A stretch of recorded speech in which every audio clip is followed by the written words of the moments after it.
quick hunt today. I've only got like an hour or so before dark. Not an hour, maybe an hour and a half.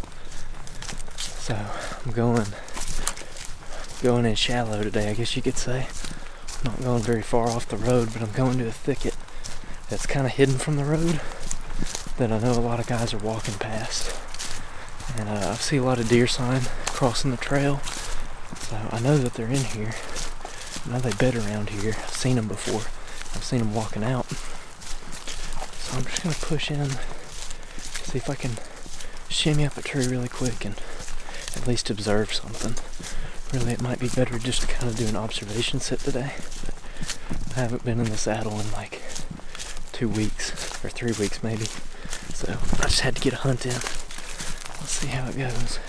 I'll try and key in on some of the last few acorns that are around.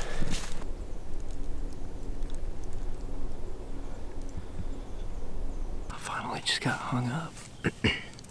Don't have a lot of hunting time left, but that's okay, as long as I'm out here, you know. I'm set up in this little transition area. There's some more open pines back there. And back in here, we got kind of a mix of pines and water oaks. Water oaks are good because they hold their acorns really late into the season. Like right now, I'm even finding some acorns on the ground around here. A lot of fresh droppings. There's some scrapes over there. Ground's tore up. It's very clear the deer have been eating in here. Another thing is there's a lot of Chinese privet around here, which this time of year the deer really like to get into. So this has all the right ingredients, I guess. And I know that these deer kind of tend to bed in these little thick areas along these tiny drainages and these pines. These pines are pretty wide open, but a deer can get down in that little bottom with the wind in its favor and have a really good bed that's hard to get up on. So obviously not the ideal situation, but one of the reasons I set up out in one of these strips is so I can see like a long distance in front of me. That way, if a deer comes out of here at a bow range, I still saw where it came out. So I'm doing kind of an observation set today. But I'm going to shut this camera down and get to hunting, because I don't have a whole lot of time left.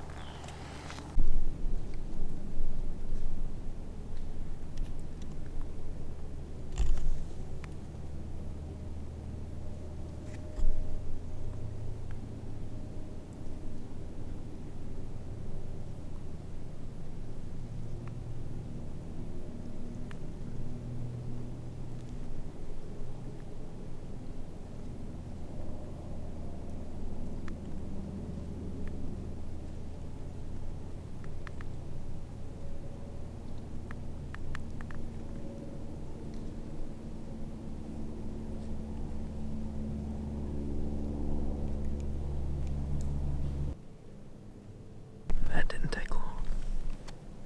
I had barely set the camera down when I saw her pop out way down there. She's doing just exactly what I thought, man. She's coming through here eating water oak acorns.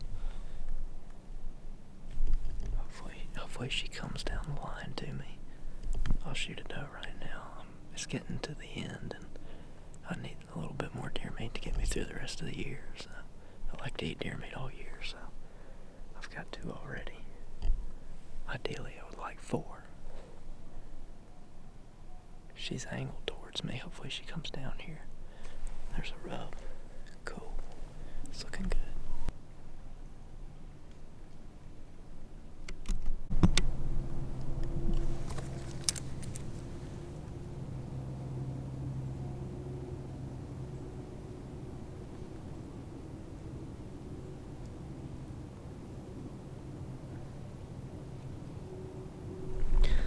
I don't know how well I got that one on camera, but another deer just came way back in that thicket back there. Pretty much walking where the other one was, but about 20 yards back, farther in the thicket.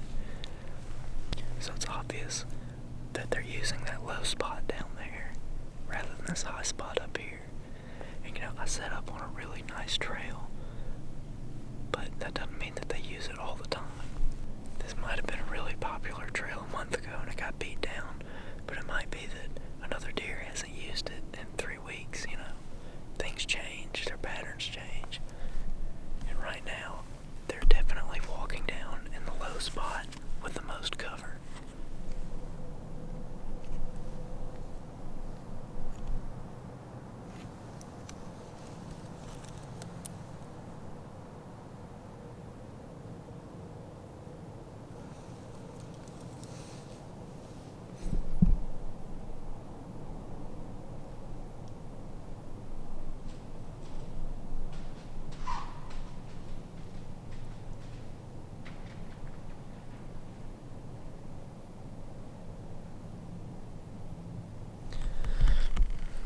was the third doe.